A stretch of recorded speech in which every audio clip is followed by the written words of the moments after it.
자, 지난번에 우리 기터브 페이지에 자신의 이렇게 블로그를 개설을 하는 데까지 진행을 했었는데 폰트가 좀 안 예뻤죠? 그래서 뭐 이렇게 가독성이 좀 떨어졌는데 이제 그거를 조금 수정을 좀 해볼 겁니다. 웹폰트 설정하는 부분인데 그렇게 어렵진 않으니까 저랑 같이 한번 보도록 하죠. 우리가 저번 시간에 만들어 놓은 게 이거였어요. 그렇죠? 이런 식으로 블로그를 생성을 한 다음에 기터브 페이지에 올려놨는데, 자, 블로그를 운영할 때 이제 가장 신경 써야 되는 부분 중에 하나가 이제 리더빌러티예요. 얼마나 읽기 편하느냐, 이것도 우리가 이제 좀 많이 신경을 써줘야 되는 부분인데, 제스퍼2는 영문 같은 경우에는 괜찮아요. 가독성이 꽤 괜찮은 편인데, 한글 사용하면은 여러분들이 보시는 것처럼, 우리가 만들어 놓은 것처럼 이렇게 한글에 대한 가독성은 굉장히 좀 떨어지는 걸 볼 수가 있습니다. 그래서 이 한글에 대한 가독성을 좀 높이기 위해서 폰트를 좀 바꿔줄 거고, 이 폰트를 바꿀 때 사용자마다 자신의 로컬 컴퓨터에 있는 폰트를 사용하는 게 아니라 웹 폰트를 이용을 해서 자신이 폰트를 가지고 있지 않던 간에 항상 같은 형태의 폰트가 나오게끔 그렇게 설정을 좀 해볼 겁니다. 어디 한번 보죠. 굉장히 쉽게 할 수가 있는데, 구글에서 우리가 사용할 웹 폰트를 하나 간단하게 찾으시면 됩니다. 근데 뭐 이 찾는 과정도 뭐 딱히 이렇게 필요한 건 아니고, 제가 요 밑에 제가 블로그에 들어오시면은 링크가 잡혀 있죠. 그래서 나눔 고딕 폰트를 이용을 할 거예요. 한글은 뭐 나눔 고딕 이용하면은 가독성이 어느 정도 괜찮게 나오니까 나눔 고딕 폰트, 웹 폰트를 이용을 하면은 될 것 같습니다. 자, 그럼 얘를 어디에 넣어야 되느냐? 우리는 이제 모든 포스트에 해당 나눔 고딕 폰트에 대한 그 설정을 웹 폰트를 이제 적용시킬 거기 때문에, 일단은 웹 폰트에 대한 링크를 default.html에 포함을 시켜줘야 돼요. 폰트 링크를 이제 넣어줘야지 해당 웹 폰트를 사용할 수 있기 때문에 이렇게 하셔야 됩니다. 자, 우리 블로그 메이커로 가셔가지고 쭉 내려보시면 어디냐면은 레이아웃 쪽이죠. 레이 언더스코어 레이아웃 안에 default.html이 있어요. 그래서 default.html 안에 들어가시면은 저번 시간에 아마 custom.css에서 우리가 만든 CSS 파일을 여기다가 포함시킨 걸 볼 수가 있는데, 여기 하나 더 추가를 하시면 됩니다. 이런 식으로 말이죠. 그래서 요번에는 웹 폰트 이런 식으로 해주시면 될 것 같고, 요 밑에 요 링크 태그 있는 거를 뭐로 바꿔주시면 되냐면은 제 블로그에 있는 요 내용 있죠. 나눔 고딕에 대한 구글 웹 폰트 요 링크로 얘를 바꿔주시면 됩니다. 그래서 이거 지우고 이렇게 넣어주시면 끝이에요. 그럼 우리가 웹 폰트를 사용할 수 있게 되겠죠. 이렇게 웹 폰트를 추가한다고 해서 우리 블로그에 바로 적용이 되느냐, 사실 그거는 아니겠죠. 자, 그래서 이렇게 추가되는 부분이고, 이제 CSS 파일을 수정해서 특정 클래스에 대한 폰트 패밀리에 대한 나눔 고딕 폰트를 추가해 주면 됩니다. 말이 좀 어려웠어요. 말이 좀 어려웠는데 어떻게 하시면 되냐면은, 우리가 사용하는 거의 대부분의 포스트, 우리가 블로그에 올리는 거의 대부분의 포스트는 모두 요 클래스의 영향을 받습니다. 요 클래스가 그럼 어딨나요? 라고 하면은 screen.css 안에 있어요. 자, 그래서 이렇게 할 겁니다. 요 블로그 메이커 안에 보시면은 SS에, 그렇죠? CSS를 여시면은 CSS 안에 여기 screen.css라는 게 보여요. 그렇죠? 요거 살짝 열어보시면 굉장히 많은 CSS 내용들이 이 안에 포함되어 있는 걸 보실 수 있습니다. 너무 많기 때문에 일일이 찾으려면 좀 힘드니까 요 부분을, 요 클래스를 컨트롤 C 복사하신 다음에 여기에서 컨트롤 F 하시면 되죠. 그럼 이렇게 찾기 창이 열려요. 컨트롤 F 하면 찾기 창이 열리고, 여기에 갖다 이렇게 밀어 넣어 주시면은 post full content라는 이름을 가지는 요 텍스트를 실제로 이렇게 서칭해서 찾아주게 됩니다. 자, 그러면 찾아서 가볼 거예요. 좀 내려가다 보시면은 어떤 걸 보실 수 있냐면은 요거 찾을 수 있을 겁니다. 623라인인 것 같아요. 요 부분.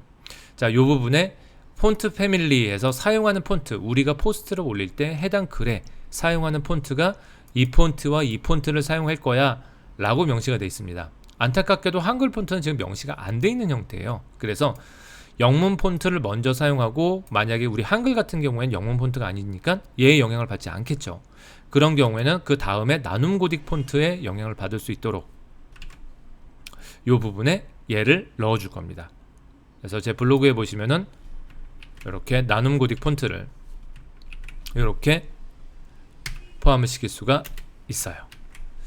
자, 이렇게 해서 나눔 고딕 폰트를 이렇게 추가해 주시면 이제부터 올리는 모든 포스트는 영문은 얘의 영향을 받을 거고요, 한글은 나눔 고딕 폰트의 영향을 받아서 가독성이 좀 높은 형태로 우리 블로그가 이제 만들어지게 될 겁니다. 자, 그리고 나서 CSS가 이제 변경되었잖아요, 사실. 요 맨 처음에 뭐 이렇게 스크린.css의 내용이 좀 변경이 됐으니까 우리 저번 시간에 했던 것처럼 이제 걸프를 이용을 해서 CSS를 미니파이드 시켜줘야 됩니다. 근데 그거 하기 이전에 뭐 하나만 더 하고 나가죠. 자, 어떤 거 해볼 거냐면은 사실 이게 끝이에요. 이게 끝인데 뭐 하나 더 해볼 거냐면은 제 블로그에 가보시면 여기 유용한 정보라고 되어 있습니다. 자, 이건 하셔도 되고 안 하셔도 되는데 하시는 게 좀 블로그가 좀 예쁘게 나오겠죠. 유용한 정보 가시면은 쭉 내려보시면 어떤 내용이 있냐면 어딨니? 여기 있다. 폰트 어썸이라는 게 있습니다.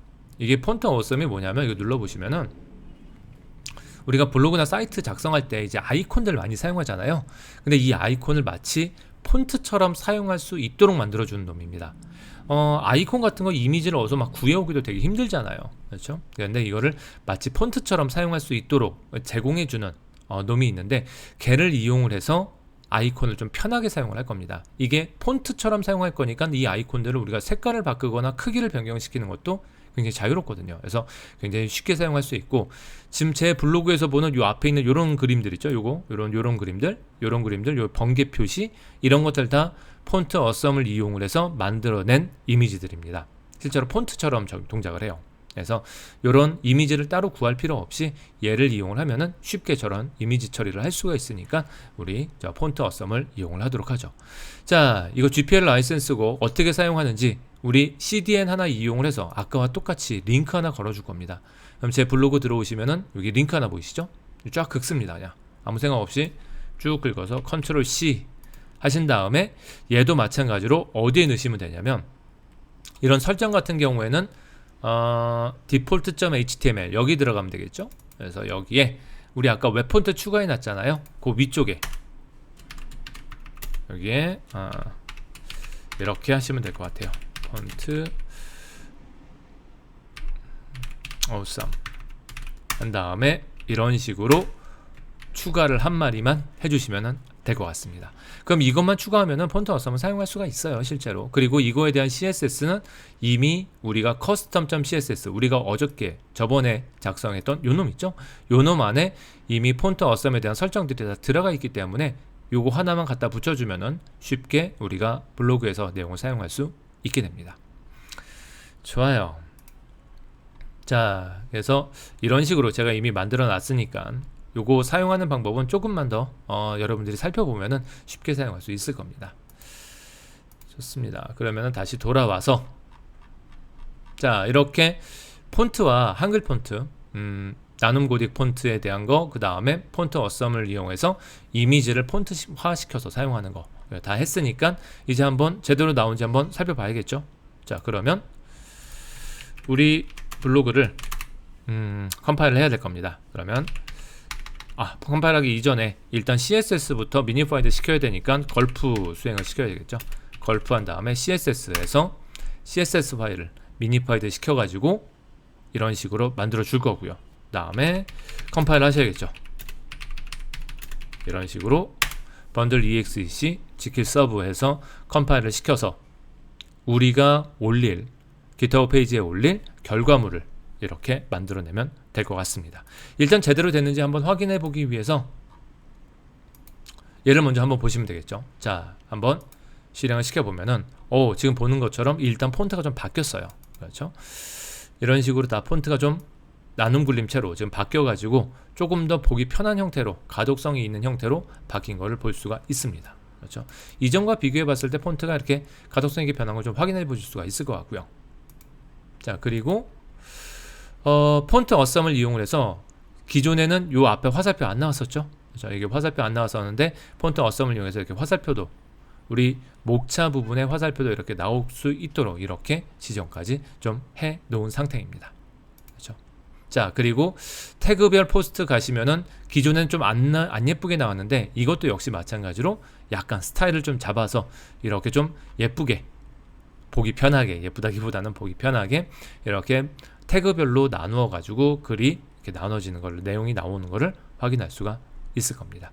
이렇게 제가 적용해서 드린 CSS나 이런 것들을 이용을 하시면은 여기 좀 편하게 사용을 하실 수 있을 거고, 웹 폰트나 뭐 폰트 어썸을 이용을 하면은 우리 블로그를 조금 더 깔끔하게 보실 수 있을 거예요. 맨 끝에 이런 화살표 같은 모양 있죠? 이런 것도 링크라는 의미로 이렇게 화살표 같은 것도 이미지 처리해서 폰트 어썸 이용해서 처리를 한 거니까 이런 것들 좀 잘 이용하시면은 블로그를 굉장히 가동성 있게 아마 만들 수 있을 것 같습니다. 자, 이번 영상은 한 이런 정도에서 이제 정리를 좀 해볼 거고요. 그 다음에는 이제 루즈를 이용한 신텍스 하이라이팅에 대한 얘기를 할 겁니다. 우리가 기술 블로그다 보니까 안에 코드가 많이 들어가요. 이런 코드를 어떻게 하면 조금 더 가독성 있게 표현할 것이냐, 뭐 이런 식의 내용입니다.